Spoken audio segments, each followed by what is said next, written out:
ganjaran sebesar penuh langit dan bumi gitu ya. Kalau nasi cuma sepiring kan cuma 5.000 gitu. Nah, mudah-mudahan kita sempurnakan nanti taklim kita ini dengan sholat Isra. Bapak Ibu sekalian, ada 5 sumber penderitaan. Ini hasil penelitian.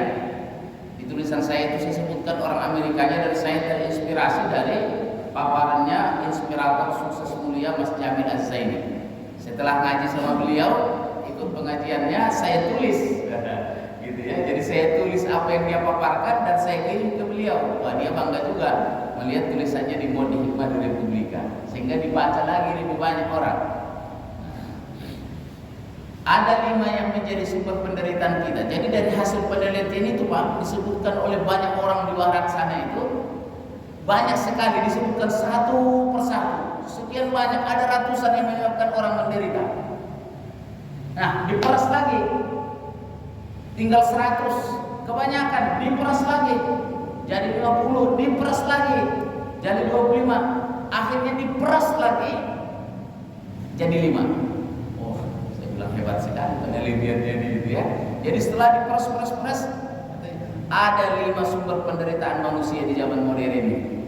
Dan setelah saya kaji-kaji, saya ngaji juga dikit-dikit ini, wah, sebenarnya nggak ada yang beda dari apa yang ada dalam Al-Quran dan hadis Nabi.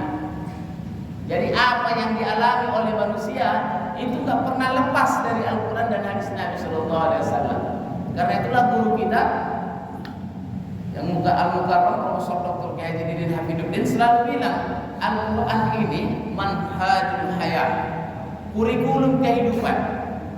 Jadi kalau disebut dengan kurikulum, kalau kita di sekolah, apa yang dipelajari di sekolah itu namanya kurikulum. Baik yang tersurat maupun yang tersirat namanya kurikulum. Nah, Al-Quran ini adalah manhajul hayat, kurikulum kehidupan. Jadi semua aspek kehidupan kita ada di sini. Yang detail-detailnya ada dalam sunnah Rasulullah Sallallahu Alaihi Wasallam. Nah, coba kita lihat Pak, nanti dibaca dari sini ya. Ayat-ayat Qurannya pun sudah saya taruh di situ. Tinggal dibuka nanti ayat Qurannya. Dari hasil penelitian ini, yang pertama yang jadi sumber penderitaan manusia adalah menyesali masa lalu yang menimbulkan kesedihan. Kalau pikir-pikir ya Pak ya, semua kita punya masa lalu. Ada yang nggak punya masa lalu di sini? Semua punya masa lalu. Semua, karena begitu yang tadi ini barusan itu udah masa lalu. Sekarang lagi ngomong di sini sekarang. Ya ke depan masa akan datang. Semua orang punya masa lalu. Dan kalau orang itu menyesali masa lalu, dia akan menderita. Karena dia akan mengeluh, bersedih. Ada buku yang sangat bagus ditulis Dr. Ainul Qurni, namanya La Tahzan, jangan bersedih. Tebal bukunya segini, bestseller sekitar 10 tahun yang lalu. Dan itu salah satu referensi saya, La Tahzan. Dan ternyata dalam Quran ini Pak, banyak sekali ayat tentang La Tahzan. La tahzan, jangan bersedih, seperti yang saya bacakan tadi. Dan dalam surah apa itu? Al-Baqarah tadi yang saya bacakan itu 277 itu juga walahum yahzanun, dan mereka tidak bersedih. Tidak bersedih. Kalau waktu Rasulullah dulu dengan Abu Bakar di Gua Hira, begitu Abu Bakar sangat takut juga. Nah, la takhaf wala tahsan innallaha, jangan bersedih. Bapak Ibu sekalian, kenapa orang yang menyesali masa lalu itu hidupnya menderita? Karena dia pasti mengeluh dan tidak bisa dirubah lagi. Mana ada yang bisa merubah masa lalu? Apa contohnya Pak? Kalau sesalilah punya istri macam istri kita yang sekarang nih, kan menderita kita. Ya Allah, punya istri begini amat ya. Mbak Ibu juga sama. Ya Allah, punya suami macam ini, sesali aja pasti menderita. Masih bisa dirubah nggak? Memang bisa sih. Ditambah atau diganti.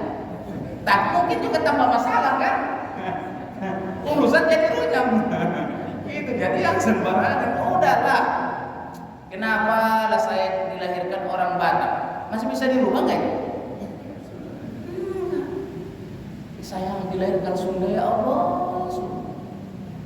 Saya Pak pernah menderita karena menyesali satu hal. Dan selama mana saya ceramah Pak Yasmin di sekolah pesantren selalu saya bilang, satu yang saya sesali sepanjang hidup dan ternyata ini salah saya menyesalinya karena nggak pernah bisa dirubah lagi adalah apa? Saya tidak pernah masuk pesantren. Makanya begitu dikirim pelayar tadi malam tuh ditulisnya Dr. Kiai Haji Hasan Basri Tanjung. Saya bilang, Pak, tolong dikoreksi. Kaknya jangan ada. Kaknya itu jangan ada. Tanjung apa saya bilang? Nggak ada kiainya. Hajinya iya saya lihat haji udah. Tapi kalau kaknya tidak, baru boleh orang dibilang kiai itu Pak kalau dia pernah nyantri dan punya pesantren dan punya santri. Kalau Bang Arifin almarhum Kiai Haji Arifin bilang apa? Istrinya 2. Itu kan dia. Jadi ya sembarangan kalian dipanggil kiai ya. Kalau istri masih satu nggak layak dipanggil kiai. Oh iyalah.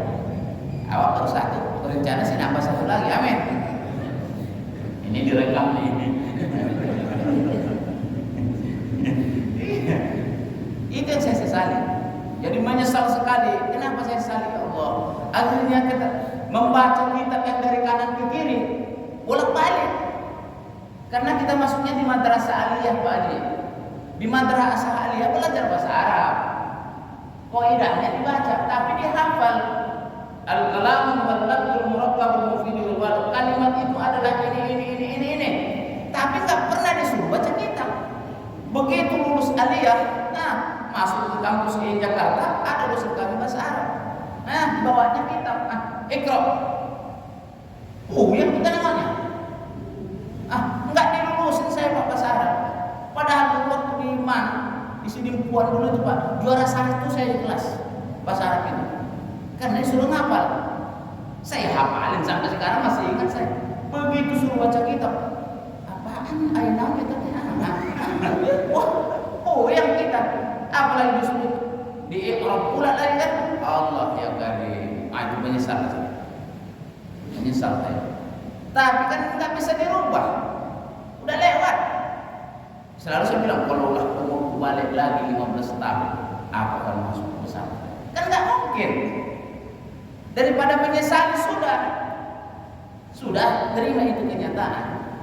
Itu memang begitu, nggak bisa lagi. Daripada menyesali ya Allah, kenapa begini? Nah, orang menyesali itu kan karena masa lalu kan Pak. Sudah. Makanya anak saya yang nomor 2, kau jangan menyesal lagi seperti ayah pernah menyesal. Kau harus masuk pesantren. Dulu ayah tak masuk pesantren, kau yang masuk pesantren. Ayah bukan ustaz benaran, kau harus ustaz benaran. Oleh cuma ustaz gaya-gayaan aja deh. Masih parung aja undang-undang ini kan. Kau harus ustaz benaran. Masukkan pesantren 6 tahun di Bogor, di Rafah.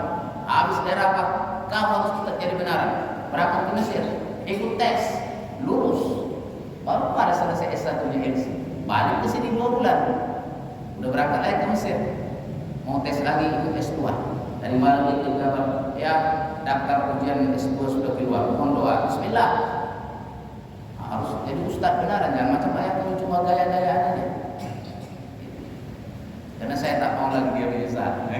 Karena saya menyesali. Dan kata teman saya, tak usah kau sesali. Nah, inilah Mas Jamil dibilang, orang yang menyesali masa lalu itu hanya menambah kesedihan saja. Sudah lewat ke depan. Makanya sekarang Pak, kayak ini nih, subuh di tengah 6 nih, ngaji lagi kita. Baru sekarang saya ikut ngaji mulai serius dengan Pak Kiai Didin. Jadi setiap hari Ahad jam tengah 6 itu pengajian tafsir Jalalain di Masjid WIK di kampus Nukhaldun. Bisa juga dari Zoom. Jadi saya kalau hari Selasa Rabu tafsir Jalalain, kalau hari Minggu begini Sofwatut Tafasir. Ngaji baru sekarang saya jadi santri Pak. Itu pun santrinya Zoom, santri Zoomiyah namanya. Ya kan daripada berangkat ke kampus 1,5 jam lebih kan, tinggal buka HP. Pak Kiai hadir Zoomiyah, gitu kan. Allah ya karim. Nah itu Pak. Jadi jangan sesali masa lalu. Tak ada lagi gunanya kan. Menyesal tidak guna. Udahlah. Kalau dulu kita kita sungguh-sungguh belajar waktu SMA, nah sekarang baru kita rasakan kan, sudahlah. Kau sesali pun bersedih aja, tidak ada gunanya. Ya namanya bersedih kan gak mungkin Pak, semua orang kita pasti pernah bersedih kan. Dan itu wajar saja sedih kita, tapi larut dalam kesedihan yang tak boleh. Akhirnya membuat kita jadi lemah, bersedih aja. Ya Allah, bagaimana kau tinggalnya cuma di Paru? Coba kalau tinggalnya di Hongkong. Ya Allah, punya ini, punya ayah orang miskin ya. Ya Allah, coba kalau punya ayahnya orang kaya. Semuanya kita keluhkan, mati kita dalam keluhan itu kan. Gak akan berubah. Mengeluh tak akan berubah apa. Nah itu yang pertama. Jadi lihat Pak, wajah-wajah orang yang suka mengeluh itu mengkerut. Mengkerut dan cepat tua. Dan umurnya pendek. Ya kerjanya mengeluh terus kan. Apa aja ya. Ketemu sama orang. Memang udah nasibku begini. Ketemu sama ini. Sebagaimana Pak, Ibu, kita mengeluh penderitaan kepada orang belum tentu diberikan jalan keluar kan. Mungkin juga ditertawakan, ya mampus kau katanya gitu kan. Jadi jangan sering-sering mengeluh kekurangan kita, kesedihan kita kepada orang. Karena belum tentu dia menolong kita menyelesaikan persoalan. Mungkin juga dia mentertawakan kita. Enggak. Kalaupun mengeluhlah kepada Sang Maha Sayang, Allah Subhanahu wa Ta'ala. Baik, yang pertama, singkat-singkat kita bikin. Yang kedua,